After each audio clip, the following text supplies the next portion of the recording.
Media sosial dihebohkan dengan ratusan santri di Kediri berbaris mengenakan baju hitam. Mereka juga terlihat membawa seserahan untuk pengantin. Kini terungkap sosok mempelai wanita yang memberikan seserahan mewah tersebut untuk pengantin pria. Video momen seserahan untuk calon pengantin pria di Kediri baru-baru ini viral di media sosial. Sebanyak ratusan santri berjejer membawa seserahan yang tampak mewah.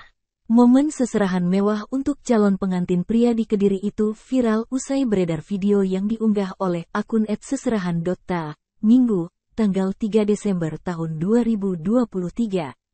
Diketahui, seserahan berisi barang-barang mewah tersebut diberikan pihak wanita sebagai bentuk aksi balasan. Dalam unggahan tersebut tampak ratusan santri mengenakan pakaian hitam sedang membawa beragam barang seserahan di dalam kotak kaca. Rupanya seserahan tersebut hendak diberikan kepada calon mempelai pria dari pihak keluarga wanita. Adapun seserahan tersebut diketahui diberikan oleh Ning Nailuf, putri Gus Kausar dan Umi Jazil, pemilik pondok pesantren terkenal di Kediri, Jawa Timur untuk calon suaminya Gus Soni. Sementara seserahan yang diberikan begitu beragam mulai dari tas, parfum, hingga pakaian dari brand ternama. Rombongan para santri yang membawa beragam barang mewah itu pun disambut hangat oleh keluarga calon mempelai pria.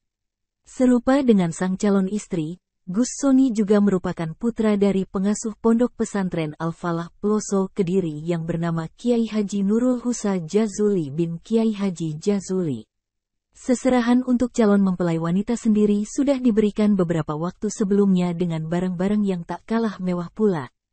Hingga artikel ini dimuat, video dalam unggahan TikTok @seserahan.ta tersebut ditonton lebih dari 5 juta kali. Download Tribun X sekarang, menghadirkan lokal menjadi Indonesia.